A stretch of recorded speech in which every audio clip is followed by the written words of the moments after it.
Take your hands off her, Caleb said. The words cut through the evening rush on Maple Street, turning heads before his tone gentled. Ask first, he added. Then offer your left elbow. She prefers that side. The blind woman smiled faintly. You teach strangers well, she said. He only shrugged. Just trying to keep the city kind. Before we dive in, drop a comment with where you're watching from, and don't forget to subscribe for more stories like this. Let's begin. On a golden evening along Maple Street in Chicago, Caleb Turner, 36, watched a young guy grip the arm of a blind woman at the curb. Take your hands off her, Caleb said, firm, not angry. Then he softened, turning to the kid. Ask first. Offer your left elbow. Let her steer. The woman's cane tapped once. Dr. Nora Bennett, she said, finding Caleb's arm with practiced ease. Thank you for the rescue and the tutorial. Caleb smiled. Caleb.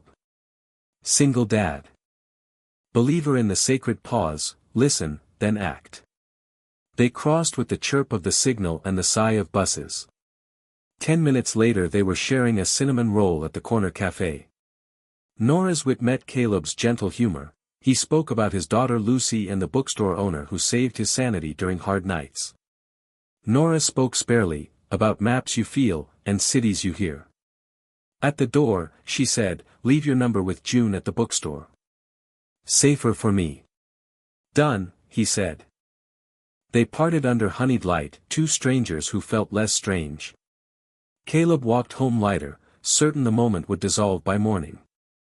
He didn't know the city had already placed both of them on a larger crosswalk, one that would carry them into a crowd, a camera flash, and a quiet fight neither had planned to join. Morning rush shouldered him down Michigan Avenue, until a 10-story billboard stopped him. Nora's face, luminous above the L tracks, hovered over the caption, Faces Like Maps, a city access initiative. Caleb laughed once, stunned and proud for a woman he barely knew. His phone buzzed at the curb. Unknown number, this is Nora. I'd like you and Lucy to come to the gallery tonight. He said yes before the light changed. That evening, the city gallery hummed, old brick, new glass, coffee and microphones. Lucy ran her fingers along raised portraits, reading with her hands. Nora took the stage and said, buildings are skeletons. People are the muscles and breath. Dignity is how a city stands. Her voice never reached for pity, it asked for precision. Caleb recognized her cadence, the same calm she used at the corner, now scaled to a room. When she spoke about a stranger who chose a pause over pride, his ears burned. Backstage, she introduced him to the gallery director. Sam Cross, the man said, extending a careful hand. We're piloting neighborhood narrators, guides who describe, orient, translate the chaos of public space. Interested? Caleb thought of Lucy, of bus stations that felt like storms to a child. Yeah, he said. I think I've been practicing my whole life. Caleb's first day came with a lanyard and no manual. His beat, the loop at lunchtime, the river walk at dusk, the 2-block gauntlet between the transit hub and the courthouse. He wasn't a cop or a concierge, he was a storyteller with a compass. Bench to your right, 3 steps back, he'd say. Ramp begins where the planter ends. Crosswind from the river, mind your hat. People started greeting him by name. Street vendors waved him over to test new routes around scaffolding. He learned the city by sound, the kettle of brakes, the feathered hush of a wheelchair on tile, the way a panhandler's voice cracked at the word, sir. Nora shadowed him twice, just listening. You narrate without stealing choice, she said. Rarity. He shrugged. Lucy hates when I grab the backpack mid-stare. She likes to decide the step. Sam Cross filmed short clips for the campaign, Caleb's voice over city scenes. The numbers looked good, the board looked eager. Then came the message on Nora's public page, leave our streets alone. Follow the money, map lady. Sam brushed it off as noise. Caleb didn't. He'd heard that tone before, mocking, then personal, then dangerous if no one named it out loud. On a Tuesday too bright for bad news, a box arrived at the gallery addressed to Nora. Inside, a broken white cane and a note, scrawled, "Stop teaching pity." The police bagged it, Sam tightened security. Nora's jaw set, but her hands shook when she thought no one saw. Caleb did. "Who?" he asked. She exhaled. "A former producer. We co-wrote a book pitch years ago. He wanted spectacle, I wanted systems. When I walked away, he called me ungrateful, said I was trading trauma for clout. He has followers who mistake cruelty for candor." Caleb felt something old in his chest, a knot from the year he froze outside a courthouse while a man with a knife raged 3 feet away. He'd waited for police. He told himself it was wise. All night he heard the clerks scream anyway. The sacred pause had a cost if you didn't pair it with action. "Tell me what helps," he said. Nora managed a smile. "Stay visible beside me. Cruelty hates witnesses." They planned routes. They called Lucy's school to arrange pickups. Caleb walked Nora home past the rusted viaduct where sound did weird things. The city breathed around them, indifferent and somehow on their side. The next battlefield had plush chairs. City Hall's Arts and Access Committee met under fluorescent mercy. Nora presented adoption metrics and small miracles, seniors reclaiming sidewalks, teens mapping safe entrances, commuters trading impatience for precision. A councilman with a perfect haircut smiled like a no. "Who funds your narrators?" "Public-private partnership," Sam said smoothly. "And microgrants." "Microgrants that buy votes," the man murmured, just loud enough for the stenographer to hear. Caleb spoke then, not as staff, but as a dad. "My daughter has big feelings about stairs. Narration doesn't coddle her. It makes the city usable. If you think dignity is a luxury, try a turnstile with a stroller and a migraine." A few laughs, the right kind.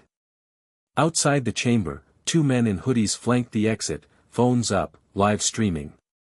"Say it for the followers," one jeered at Nora. "How much you pocket?" Caleb stepped between them and her, not to block, but to anchor. "You want receipts, ask the committee clerk. You want spectacle, find a mirror." They drifted off when security sauntered near. But as the elevator doors closed, Caleb caught the reflection of a third man he didn't recognize, all attention and no emotion. The kind who waits. Friday night, the gallery hosted a tactile art workshop. Kids laughed, palms dusted with clay. Lucy built a skyline that leaned like it was breathing. At 9, the last guest left. Sam double-checked the vault room. Nora texted goodnights. Caleb walked Lucy to the rideshare and waved as it turned the corner toward Grandma's. When he came back, the lobby door wouldn't open. From the other side, Nora's voice, tight, controlled, "Caleb, the magnetic lock engaged. My key doesn't work." He tried the panel. Dead. The lights dimmed to security blue. Then a low hiss. Pepper spray. Not enough to blind a room, enough to make breath hard for a woman who counted steps. "On your left," he called through the glass. "Back 5 feet, vent above the coat rack. I'm going to trip the exterior breaker." He sprinted to the alley, yanked the metal cover, and stared at a bundle of fresh wire tied into the building's power, amateur work, spiteful and sloppy. A voice floated from the shadows. "Narrate this, hero." Caleb didn't pause. He cut the tie, tripped the breaker, counted to 3, and slammed it back. The door clicked. He had Nora by the elbow in 2 heartbeats, guiding her toward the stairwell where the air was still honest. Police came, took statements, promised cameras. Sam paced, furious and theatrical. This city wants saints until the bill arrives. Caleb's hand still burned adrenaline. He tucked a blanket around Nora's shoulders in the staff lounge. She looked smaller, then refound her posture. I'm all right. You're allowed not to be, he said. A knock at the glass door. The man from the elevator reflection stepped in, trim coat, neutral smile, a business card already between two fingers. Eli Harker. Crisis Communications. Sam relaxed a degree. We were going to call someone like you. Harker's eyes took inventory of the room like a scanner. You have a harassment narrative. We need control. We'll pivot from victimhood to resilience. I'll need access to your accounts. Nora's brow creased. We're not props. Of course, he said calmly. We're allies. Caleb watched the man's hands as he spoke, no tremor, no tells. But there was something off in the cadence, too quick to brand the wound, too eager to own the story. He snapped a photo of the tampered breaker box on his phone, enlarged a corner, and noticed a clean boot print in dust, half a fleur-de-lis. Fashionable. Or deliberate. By Sunday, a clipped video of Caleb stepping between Nora and hecklers was trending with a caption that read, "Grifters love cameras." Harker advised silence. Don't feed it. Caleb disagreed. Lies grow in the dark. He took Lucy to the bookstore to breathe among spines. June slid an envelope across the counter. From a donor who won't give a name. Inside, a stack of bus passes and a note, "Keep going." On the walk home, he spotted the fleur-de-lis again, this time embossed on a leather key fob dangling from Harker's briefcase as the man exited a black sedan near the gallery.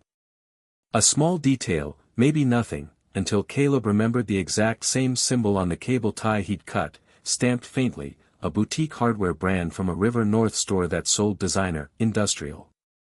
He texted Sam, "Did we vet Harker?" Sam replied, "He came recommended. City circles. Don't make enemies we need." Caleb's stomach nodded. He borrowed June's receipt stapler, clipped the bus pass note to his notebook, and wrote 3 words beneath it. Follow the footprints. Monday's press Q&A felt like a trap disguised as a stage. Harker opened with polished sorrow, then pivoted to metrics, partnerships, the noise we refuse to dignify. Nora stepped to the mic and chose a different lane. Accessibility isn't pity, it's precision. Someone tampered with our door. Someone sprayed irritant in a lobby where children learn to read faces with their hands. That wasn't noise, it was a decision. We're pressing charges when we find who made it. A blogger shouted, "Your boyfriend likes cameras." Caleb leaned into a handheld and spoke as if he were describing a curb, "I'm not her boyfriend. I'm a dad who teaches his kid to pause, ask, and act. If cameras help shy people come forward with tips, film me all day." In the back, June lifted her phone. The hardware shop, she texted Caleb, posted their fleur-de-lis ties on Insta stories yesterday. Time stamp lines up with our break-in. Clerk remembers a suit who paid cash. Harker wrapped the event with a smile. See? Resilience. Caleb looked past the smile to the briefcase. Honesty had a simpler face. He scribbled the shop's address and walked out into a drizzle that made the train sing. The clerk at the boutique hardware store remembered details like a novelist. Tall, tidy hair. Neutral coat. Bought a single tie. Asked how to defeat a cheap maglock. The security cam clip was grainy but good enough for a detective who owed June a favor. By dusk, police questioned Harker. He folded fast. It was a stunt. Harmless. Attention would spike. Donations would follow. Pepper spray is harmless? Nora asked, voice so steady it hurt. Harker's shrug tried to distribute blame across the room. It didn't travel. Charges followed. Sam apologized with his whole posture. I wanted outcomes. I ignored method. I'm sorry. Nora breathed, shoulders dropping like a gate unlocking. We rebuild. With better locks. Outside the gallery, the city as witness, commuters lingering, Lucy on the bench with ice cream, June holding a stack of Braille bookmarks she'd printed on her lunch break. Nora turned to Caleb. You kept us honest. He shook his head. You kept us brave. I just narrated the steps. They sat, 3 people on warm stone, sharing drippy cones. Some kindnesses stand 10 stories tall, Nora said, glancing at her portrait above the tracks. Others happen at 36 inches, the height of a child's eyes. Lucy swung her feet, thoughtful. Both are easier if someone says where the curb starts. Caleb smiled. Then we'll keep saying it. Out loud. Thanks for watching, like and subscribe for more stories that stay with you.